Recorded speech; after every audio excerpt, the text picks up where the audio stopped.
ये कहानी शुरू होती है वेस्ट वर्जीनिया के दूर दराज के जंगलों से, जहां एक सुनसान सड़क के किनारे रिची और हेली नामी कपल को लोग क्लाइंबिंग करते हुए देखते हैं। अब जैसे ही रिची ऊपर पहुंचता है तो इसे अपने सामने गंदे पानी से भरी हुई एक नदी दिखाई देती है और अपनी जीत की खुशी मनाते हुए वो हेली को जल्दी से ऊपर आने का इशारा करता है।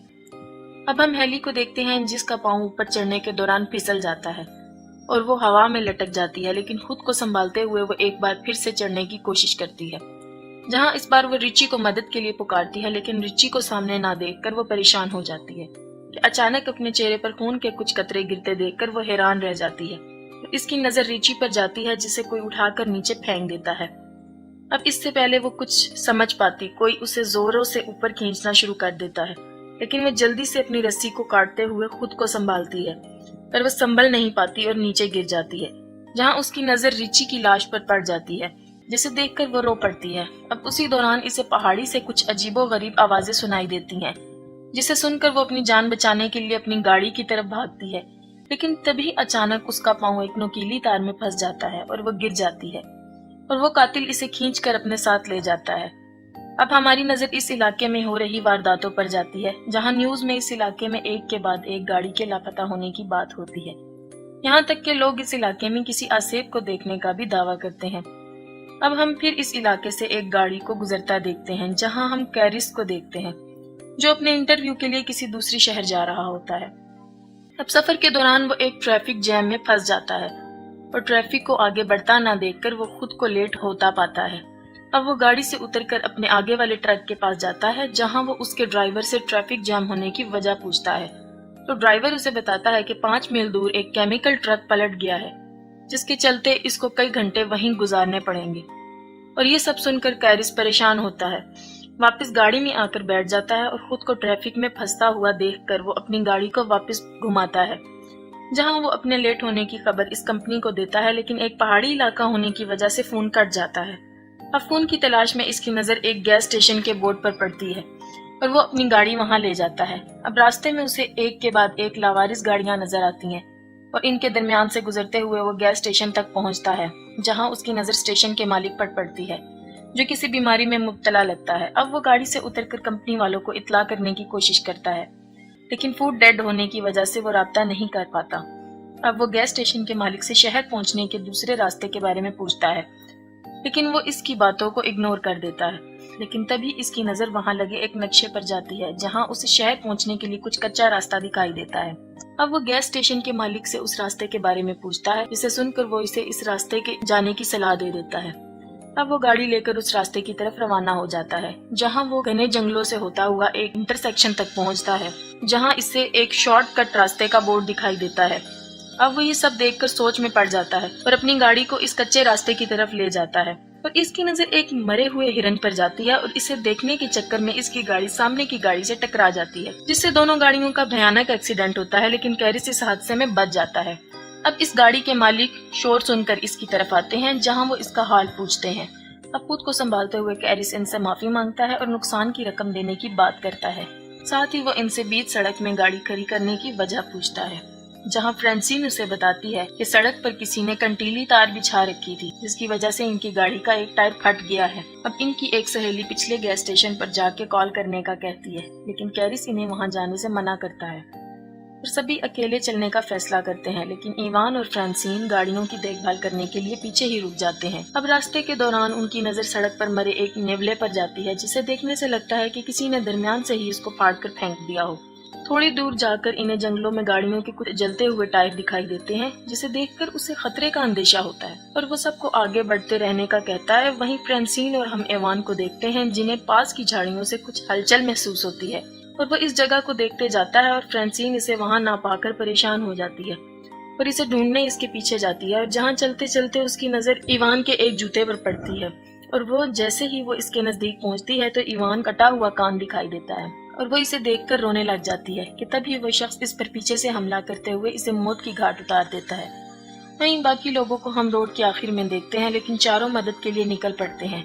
चलते चलते इनकी नजर एक घर पर जाती है। अब वो मदद मांगने के लिए घर की तरफ जाते हैं। कैरिस ढेर सारी गाड़ियों को देखकर परेशान हो जाता है और मदद मांगने के लिए घर का दरवाजा खटखटाता है, जल्द ही इनको पता चलता है कि इस घर में कोई नहीं है। अब वो सब कॉल करने के लिए घर के अंदर आते हैं, जहाँ इनकी नजर खाने के टेबल पर जाती है, जिसे देखकर लगता है कि बरसों से इस घर में सफाई नहीं हुई। और दूसरी तरफ चश्मे और गाड़ियों की चाबियां मिलती हैं। अब जैसे ही वो फ्रिज को खोलता है, इसके होश उड़ जाते हैं। हम फ्रिज में ढेर सारी इंसानी अज़ा को देखते हैं और जैसी को भी एक कमरे में वही कंटीली तार दिखाई देती है जिसने इसकी गाड़ी का एक टायर को फाड़ा था। अब ये सब देखकर चारों वहां से भागने लगते हैं कि तभी कैरिस की नजर खिड़की से बाहर जाती है, जहां इसे एक गाड़ी इनकी गाड़ियों के साथ वहां आते हुए दिखाई देती है। अब चारों घर के पिछले दरवाजे की तरफ भागते हैं, लेकिन दरवाजा बंद होने की वजह से चारों बहुत खौफजदा हो जाते हैं। वहीं दूसरी तरफ हम इस कातिल को अंदर आते देखते हैं। वो अंदर आकर फ्रांसीन की लाश को जमीन पर फेंकता है और हमारी नजर वहां कैरिस और जेसी पर जाती है, जो इसकी लाश को देखकर सकते में आ जाते हैं। और वहां हम पहली बार 3 आदमखोरों को देखते हैं, जो फ्रांसीन की लाश को उठाकर टेबल पर रखते हैं और अपने तेज धार औजारों से इसको काटना शुरू कर देते हैं। जहाँ ये खूनी मंजर देखकर जैसी ही कार्ली चिल्लाने लगती है, वैसे ही स्कॉट इसके मुंह पर हाथ रख देता है। अब कुछ देर बाद वो आदमखोर लाश को खाकर गहरी नींद में सो जाते हैं, जहाँ मौका पाकर सब ही दबे पांव वहां से निकलने की कोशिश करते हैं कि इसी बीच एक आदमखोर की नजर इन पर पड़ती है, जिसे देखकर सब ही घर के पीछे भागना शुरू कर देते हैं। अब ये देखते ही देखते अचानक वो आदमखोर ढूंढते हुए वहां आ जाते हैं और कैरिस इनकी गाड़ियां चुराने का प्लान करता है और चिल्लाते हुए इसका ध्यान अपनी तरफ करने की कोशिश करता है। लेकिन तभी एक आदमखोर इस पर गोली चलाता है और वो जख्मी होकर गिर जाता है। ये देखकर बाकी 3 हैरान रह जाते हैं। अब स्कॉट को जंगल में भागते हुए देखते हैं और जैसे ही इसकी नजर इस ट्रक की तरफ जाती है और वो इस ट्रक को देखकर इसकी तरफ जाने लगता है कि इसी वक्त एक तीर इसके सीने में आर पार हो जाता है और वो तीनों अपनी जान बचाकर भाग निकलते हैं। जहाँ कुछ दूर जाकर इनका ट्रक कीचड़ में फंस जाता है और इन सबको वो ट्रक वहीं छोड़ना पड़ता है। तीनों अपनी जान बचाते हुए जंगल से सड़क की तरफ निकल पड़ते हैं। दिन से शाम हो जाती है और वो आदमखोर इन तीनों के शिकार पर निकल पड़ते हैं। दूसरी तरफ वो तीनों थक कर एक जगह आराम करने के लिए रुकते हैं, जहाँ कार्ली इनको ऊपर देखने का इशारा करती है और जैसे ही वो पलट कर देखते हैं, इन्हें अपने सामने एक वॉच टावर दिखाई देता है, जिसे देखकर वो खुश होते हैं और हम इन तीनों को ऊपर चढ़ते हुए देखते हैं और ऊपर किसी को ना पाकर वो उदास हो जाते हैं। जैसी को वहाँ एक फर्स्ट एड बॉक्स मिलता है, जिसकी मदद से वो कैरिस की मरहम पट्टी करती है। दूसरी तरफ कार्ली को एक पुराना रेडियो मिलता है। कार्ली रेडियो ऑन करती है, मदद मांगती है, पर कोई आंसर नहीं आता। कैरिस को नीचे से कुछ आवाजें सुनाई देती हैं और वो देखता है तो इसकी नजर नीचे से गुजर रहे इन तीनों आदमखोरों पर पड़ती है और तीनों टावर पर चढ़ते हुए दिखाई देते हैं और इनको ऊपर आता देखकर कैरिस वहाँ रखे हुए सामान को टावर के एंट्री गेट पर रखना शुरू कर देता है और कुछ देर बाद वो इनको वहाँ से जाते हुए आता है और कार्ली रेडियो पर अपने लोकेशन बताती है और तभी वो आदमखोर रेडियो की वायर को तोड़ डालते हैं और टावर को आग लगा देते हैं। अब खुद को जलता देखकर कार्ली अपनी जान बचाने के लिए वहाँ रखे एक बक्से की मदद से टावर की खिड़की को तोड़ डालती है और कैरिस की नजर टावर के नीचे दरख्तों पर जाती है और तीनों अपनी जान बचाने के लिए दरख्तों पर कूदते नजर आते हैं, जिन्हें नीचे खड़े आदमखोर देख लेते हैं और तीनों को पकड़ने के लिए दरख्तों पर चढ़ना शुरू कर देते हैं और इनको आता देखकर वो तीनों एक दरख्त से दूसरे दरख्त पर जाते दिखाई देते हैं, जहाँ एक दरख्त को पार करने के दौरान एक आदमखोर कार्ली के नजदीक पहुंच जाता है और मौका पाकर अपनी कुल्हाड़ी से इसके चेहरे पर वार करते हुए इसके 2 टुकड़े कर डालता है। अब कैरिस खुद को संभालते हुए उठता है और तभी उसे अपने पीछे एक गाड़ी का शोर सुनाई देता है और इसे एक पुलिस की जीप दिखाई देती है और वो भागते हुए इस गाड़ी को रोकता है। जैसे ही पुलिस वाला इसकी मदद के लिए आगे बढ़ता है, उसी वक्त एक तीर इसकी आंख के आर पार हो जाता है।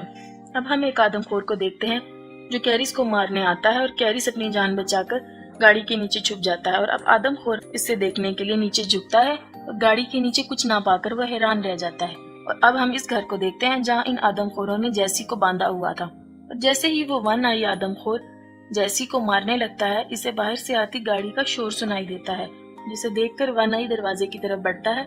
कैरिस गाड़ी लेकर इस पर हमला करते हुए कुचल डालता है और गाड़ी से उतरते ही वो आखिरी बचे हुए वाहन को एक नुकीली तीर से हमला करते हुए इसे भी मार डालता है। कैरिस जैसी को बचाते हुए इसे खोलने लग जाता है और इसी बीच एक आदमखोर इस पर फिर से हमला कर देता है। अब कैरिस को मरता देखकर जैसी पास रखे एक तीर की मदद से इसे मार डालती है। या अब वो दोनों घर से बाहर निकलते हैं, लेकिन उसी बीच कैरिस की नजर पुलिस की गाड़ी पर जाती है, जहां वो इसकी गाड़ी के फ्यूल बॉक्स को निशाना बनाता है, जिसके चलते वहां एक जोरदार धमाका होता है और इस घर के परखच्चे उड़ जाते हैं। अब हम दोनों फिर से इस सड़क को देखते हैं जहां वो दोनों ट्रक के जरिए गैस स्टेशन तक पहुंचे थे और ट्रक को अपनी तरफ आता देखकर स्टेशन मालिक डरकर दरवाजा बंद कर देता है और कैरिस ट्रक से उतरता है और वहां लगे इस मैप को उतार कर रवाना हो जाता है।